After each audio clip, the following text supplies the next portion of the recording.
दोस्तों बहुत बहुत स्वागत है आपका अपने YouTube चैनल लैपटेक कुमोद पर। जी हां दोस्तों, मध्य प्रदेश कर्मचारी चयन मंडल भोपाल की स्वास्थ्य विभाग मेडिकल कॉलेजेस जो चिकित्सा शिक्षा विभाग के अंतर्गत आता है, इसमें बम्पर भर्तियां निकली हैं और ऐसे पदों पे निकली हैं जिनका पे स्केल भी बहुत अच्छा है और बहुत ही अच्छे पद हैं, यूनिक पद हैं। यूनिक कोर्स कई बार लोग कर लेते हैं लेकिन लंबे अंतराल के बाद उन्हें भर्ती परीक्षा में बैठने का मौका मिला है। जैसे मैं आपको बताऊं कि किसी ने अगर एमएससी सोशियोलॉजी से किया है तो सोशियोलॉजिस्ट का पद है, बायोकेमिस्ट का पद है, फिजियोथेरेपिस्ट का पद है 4200 ग्रेड पे का, हॉस्पिटल मैनेजर का पद है, इसके अलावा सोशल वर्कर का पद है जो ब्लड बैंकिंग में ब्लड सेंटर में होता है, और साइकेट्रिस्ट के भी कुछ पद हैं। तो बहुत प्यारे प्यारे पद हैं। ये समूह 1 और उपसमूह 2 पदों की भर्ती हेतु संयुक्त भर्ती परीक्षा है। तो इसमें क्या शैक्षणिक योग्यता रहने वाली है, कैसे आप फॉर्म को अप्लाई करें, चूँकि ये भी हमारे हेल्थ डिपार्टमेंट से रिलेटेड है तो मैंने सोचा कि इसका भी एक वीडियो बना दिया जाए ताकि हमारे साथी जो बहुत दिनों से प्रयासरत रहते हैं कि ऐसे यूनिक पदों के लिए भर्ती परीक्षा आए और उसमें अप्लाई कर सकें। तो एक बार फिर दोस्तों, अगर मेरे चैनल पर आप नए हो तो मेरे चैनल को आप सब्सक्राइब कर लें, शेयर कर लें, बेल आइकॉन प्रेस कर लें ताकि आपके नए नए नोटिफिकेशंस अपडेटेड वीडियो के मिलते रहें। चलिए दोस्तों, तो अपन जान लेते हैं। ये लगभग 474 पदों के लिए भर्ती परीक्षा है। तो कब कब आवेदन इसको आपको फिल करना है तो उसके बारे में देख लेते हैं। आवेदन पत्र भरने की प्रारंभिक तिथि 24/12 मतलब 24 दिसंबर से ही चालू हो रही है और आवेदन पत्र भरने की अंतिम तिथि जो है 7/11/2026 तक है। एमपी ऑनलाइन के माध्यम से भरे जाएंगे। आवेदन पत्र में संशोधन करने की अंतिम तिथि जो है 12/1/2026 है। दोस्तों सबको पता है कि फीस जो है अनरिजर्व कैटेगरी के लिए 500 है और रिजर्व कैटेगरी के लिए 250 है। और मैं तो ये भी बोलूँगा कि जो अभी लैब टेक्नीशियंस, पैरामेडिकल या नर्सिंग कैडर की संयुक्त भर्ती परीक्षा में बैठने वाले हैं वो भी इस पर आवेदन करें। ये आवेदन क्यों करें? क्योंकि कुछ lab technicians in the sense की जो बायोकेमिस्ट की पोस्ट है वो भी DMLT प्लस BSc या फिर अगर किसी के पास MMLT है तो वो भी भर सकते हैं। चलिए दोस्तों, 1 बाय 1 मैं आपको बता देता हूं। परीक्षा समय सारणी देख लेते हैं अपन। परीक्षा समय सारणी देखेंगे अपन तो ये 10 फरवरी 2026 से प्रारंभ होगी और 2 पालियों में होगी। चूँकि ये 200 नंबर का पेपर होगा। सुबह 8:30 से 9 बजे इसका रिपोर्टिंग टाइम रहेगा और 9 बजे से 12 बजे तक आपको जो है इसमें उत्तर अंकित करने का समय मिलेगा। 3 घंटे का समय है। फिर दूसरी पाली दोपहर 2:30 बजे से 5:30 बजे तक होगी। इसमें 3 घंटे का है। ये सारे बिंदुवार टिप्पणी दी हुई है। अभ्यर्थी का आधार होना चाहिए, बोर्ड द्वारा आयोजित परीक्षाओं के मूल फोटो युक्त। तो ये सब तो हर एक एग्जाम में कंपलसरी रहता है जो ये दिया हुआ है।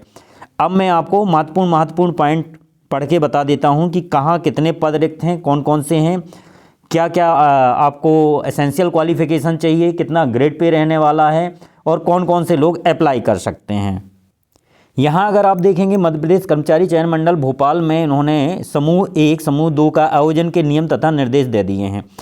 तो समूह 1 उपसमूह 2 पदों की भर्ती हेतु संयुक्त भर्ती परीक्षा जो है 2025 4 से 21 पेज पे देख सकते हैं। विभाग वार रिक्त पदों का विवरण 22 से 63 पे देख सकते हैं। तो सबसे पहले अपन पेज नंबर 22 पे ही चलते हैं।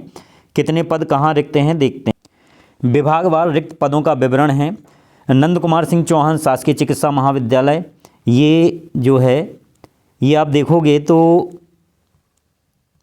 नंद कुमार चौहान शासकीय चिकित्सा महाविद्यालय खंडवा में है। और खंडवा में कितने पद हैं? मेडिकल सोशल वर्कर का पद है, सहायक सांख्यिकी अधिकारी का है, साइकेट्रिक सोशल वर्कर का है, मेडिकल सोशल वर्कर का है। गांधी चिकित्सा महाविद्यालय में मेडिकल सोशल वर्कर का है। कितने कितने पद हैं ये दिए हुए हैं, पूरा ये कॉलम दिया हुआ है। आप देखेंगे तो आपको समझ आएगा कि टोटल पद ये दिए हुए हैं यहाँ पे अनारक्षित के, EWS के, अनुसूचित जाति, अनुसूचित जनजाति, अन्य पिछड़ा वर्ग के।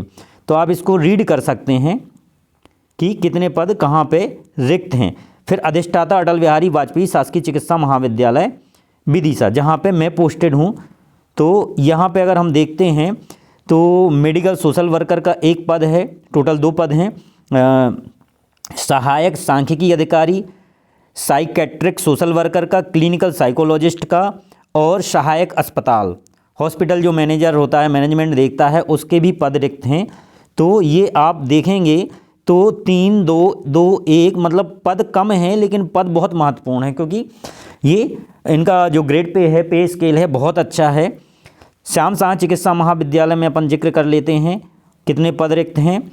मेडिकल सोशल वर्कर है, साइकेट्रिक सोशल वर्कर है, 2 अनारक्षित के लिए है, एक जो है एक पद देखेंगे अनुसूचित जाति, अनुसूचित जनजाति और पिछड़ा वर्ग, और साथ ही साइकेट्रिक सोशल वर्क के टोटल 4 पोस्ट हैं। बायोकेमिस्ट का एक पद है। बायोकेमिस्ट का जो है इसके लिए योग्यता अभी मैं आगे आपको बताऊंगा क्या क्या योग्यता चाहिए। सहायक अस्पताल प्रबंधक, उप रजिस्ट्रार, फिर सुपर स्पेशलिटी ब्लॉक में अगर देखेंगे तो सहायक अस्पताल प्रबंधक का पद खाली है।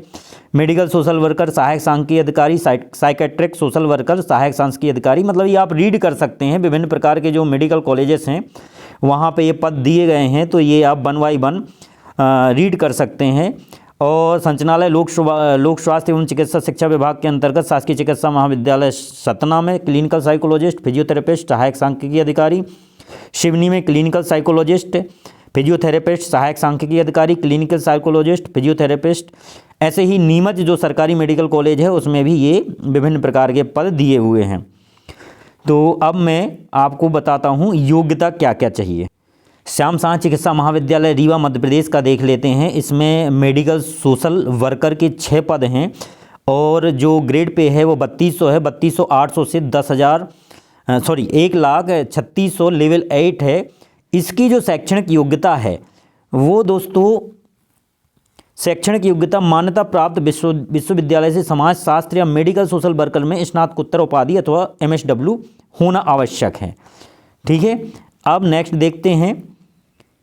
ये आपका साइकेट्रिक सोशल वर्कर, इसमें क्या है 28,700 ग्रेड पे है, 91,300 तक रहने वाला है।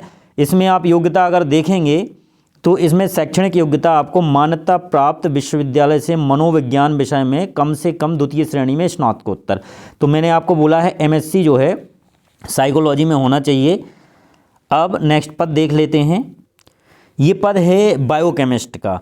बहुत सारे लैब टेक्नीशियन जो पदस्थ हैं कई बार पूछते रहते हैं कि सर इसमें जो है वो आपका प्रमोशन चैनल है कि नहीं मेडिकल कॉलेजेस में। तो इन्होंने बायोकेमिस्ट का एक पद निकाला है और एक पद में 32,800 से 1,36,000 लेवल 8 जो है वेतनमान है। और योग्यता क्या मांगी है तो MMLT बायोकेमिस्ट्री से अगर किसी ने किया है स्नातकोत्तर उपाधि, या फिर अगर किसी ने बायोकेमिस्ट्री में स्नातक के साथ साथ DMLT किया है वो इसके लिए अप्लाई कर सकता है। और मध्य प्रदेश पैरामेडिकल काउंसिल का उसको रजिस्ट्रेशन आवश्यक चाहिए। ठीक है दोस्तों, तो ये था। और अस्पताल सहायक प्रबंधक है, इसके अलावा उप रजिस्ट्रार है, अस्पताल सहायक प्रबंधक है। ये विभिन्न प्रकार के पद हैं जो आप रीड कर सकते हैं 1 बाय 1, क्योंकि बार बार वही चीज़ दिया हुआ है। सहायक सांख्यिकी अधिकारी दिया हुआ है। अब अपन अगले पॉइंट पे चलते हैं। आपको योग्यता पता चल गई, आपको वेतनमान पता चल गया, आपको पोस्ट कोड पता चल गई, आपको कहाँ कितने पद रिक्त हैं। अब अपन बात करते हैं सिलेबस की। क्या सिलेबस होने वाला है, कितने नंबर का पेपर होने वाला है, कैसा क्या होने वाला है, उसके बारे में डिस्कस करते हैं। ये मध्य प्रदेश कर्मचारी चयन मंडल के द्वारा सामान्य दिशा निर्देश दिए गए हैं। इस परीक्षा हेतु केवल ऑनलाइन आवेदन पत्र प्राप्त किए जाएंगे, जो मैंने आपको पहले ही बता दिया है। शैक्षणिक योग्यता एसेंशियल क्वालिफिकेशन जो फुलफिल करता है, भलीभांति अध्ययन उपरांत ही आवेदन पत्र भरें। आवेदक को विभिन्न पदों हेतु एक ही आवेदन पत्र प्रस्तुत करना होगा, क्योंकि ये संयुक्त भर्ती परीक्षा है, कंबाइंड जो है रिक्रूटमेंट एग्जाम है। तो एक ही पद भरना है आपको, बस सीक्वेंस ऑर्डर में डाल देना है अगर आपके पास वो सब योग्यता है तो। ठीक है, और अलग अलग डेट में होगा ये। ठीक है दोस्तों, फिर इसके बाद हम देख लेते हैं। अभ्यर्थी अपनी प्राथमिकता उल्लेखित करते हुए एक से अधिक पद के लिए अपना विकल्प अधिमान पदवार चिन्हित कर सकेगा। समूह परीक्षा में विज्ञापित पदों हेतु पदों के संबंध में आवेदक द्वारा अपनी शैक्षणिक अर्हता, पहले ही मैंने आपको डिस्कशन में बता दिया है।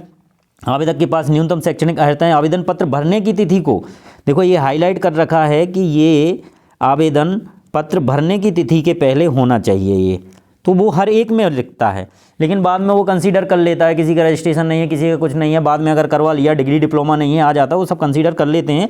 लेकिन ये चूंकि मेडिकल कॉलेजेस की भर्ती परीक्षा है तो मेडिकल कॉलेजेस के बाबू डिपेंड करता है क्या करता है। संचालय में तो मैंने ऐसा देखा है कि अगर आवेदन करते समय भी आपके पास अगर कोई MP पैरामेडिकल रजिस्ट्रेशन नहीं रहा, इसके बावजूद भी उन्होंने उसको नियुक्ति दी है। तो ये सारे दिशा निर्देश दिए हैं, 1 बाय 1 आप रीड कर सकते हो। अब ऑनलाइन आवेदन पत्र के साथ संलग्न किए जाने वाले दस्तावेजों का विवरण दिया हुआ है। तो आप देखोगे कि ऑनलाइन आवेदन पत्र के साथ अभ्यर्थी का कलर फोटो, हस्ताक्षर स्वयं की हस्तलिपि के अनुसार स्कैन कराकर संलग्न करना होगा। ऑनलाइन आवेदन पत्र के आवेदक को जन्मतिथि के प्रमाण हेतु 8वीं या 10वीं की 12वीं की अंकसूची को स्कैन करवा के लगाना होगा। जिनके पास EWS का सर्टिफिकेट है वो भी लगाना होगा। अनुसूचित जाति अनुसूचित जनजाति को जाति प्रमाण पत्र लगाना होगा। तो ये सारी चीज़ें दी हुई हैं।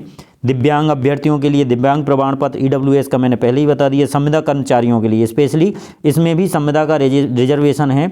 तो आप देखेंगे कि संविदा कर्मचारियों के लिए भी आपको 5 साल कंप्लीट हुआ हो, है ना, वो भले अलग अलग किसी विभाग में आपने 5 साल कंप्लीट किया हो, 5 साल का जो अनुभव प्रमाण पत्र है वो सक्षम अधिकारी के द्वारा जारी करके वो भी आपको भरना आवश्यक है। अब परीक्षा शहर, तो परीक्षा शहर कहाँ कहाँ होने वाले हैं वो मैं बता देता हूँ। भोपाल है, इंदौर है, जबलपुर है, खंडवा है, नीमच है, रतलाम है, रीवा है, सागर है, सतना है, सीधी है, उज्जैन है, अनूपपुर। ये इतने आपके परीक्षा शहर हैं जिसमें से आप चूज कर सकते हैं कि आपको कहाँ पर बैठना है, कहाँ पर नहीं बैठना है। फिर अगर देखेंगे परीक्षा में केवल एक प्रश्न पत्र ही होगा। ये परीक्षा का पूरा एक प्रश्न पत्र का विवरण है। तो आप देखेंगे कि सामान्य ज्ञान, सामान्य हिंदी, सामान्य अंग्रेजी, सामान्य ज्ञान, सामान्य हिंदी, सामान्य अंग्रेजी, सामान्य गणित, सामान्य तार्किक योग्यता, सामान्य विज्ञान और सामान्य कंप्यूटर, ये 100 नंबर का होने वाला है। इसके अलावा संबंधित विषय, तो संबंधित विषय जैसे अगर कोई बायोकेमिस्ट है तो जो उससे रिलेटेड है, सोशल वर्कर है तो साइकोलॉजिस्ट है उसको उससे रिलेटेड प्रश्न पत्र पूछे जाएंगे। और साथ में जैसे अगर हॉस्पिटल मैनेजर है तो उससे रिलेटेड, जो जिसने हॉस्पिटल मैनेजमेंट का कोर्स किया उससे रिलेटेड क्वेश्चंस पूछे जाएंगे। फिजियोथेरेपिस्ट है तो फिजियोथेरेपिस्ट वाले क्वेश्चंस इसमें पूछे दिए जाएंगे। क्या क्या सिलेबस रहने वाला है वो अभी इन्होंने नहीं दिया है, लेकिन योग्यता दे दिया है कि किस लेवल का ये प्रश्न पत्र पूछेंगे। तो जैसे समाज शास्त्र में वो स्नातकोत्तर के लेवल का पूछेंगे, ठीक है। सांख्यिकी में स्नातकोत्तर, मनोविज्ञान मतलब साइकोलॉजिस्ट में स्नातकोत्तर, फिजियोथेरेपी में स्नातकोत्तर, हॉस्पिटल एडमिनिस्ट्रेटेड हॉस्पिटल मैनेजमेंट में स्नातकोत्तर, बायोकेमिस्ट्री में वो रसायन शास्त्र के लिए बायोकेमिस्ट्री में स्नातकोत्तर का पूछेंगे, कॉमर्स में स्नातकोत्तर का। तो ये सारी चीज़ें दी हुई हैं। ये पूरा का पूरा आपका रूल बुक के अकॉर्डिंग आप एक बार रीड कर लें। रीड करने के बाद आप फॉर्म फिल करें और बहुत ही अच्छी पोस्ट हैं, आज से ही तैयारी में लग जाएं आप। और अंत में मैं आपको बता देता हूं कि जो अहरकारी अंक हैं बाकी MPSB की जो परीक्षाएं संचालित होती हैं उसमें 50% जो है अनरिजर्व कैटेगरी को और 40% जो है EWS SC ST और OBC कैटेगरी को रहने वाला है, क्योंकि 10% की छूट EWS को दी गई है। तो ये अहरकारी अंक हैं।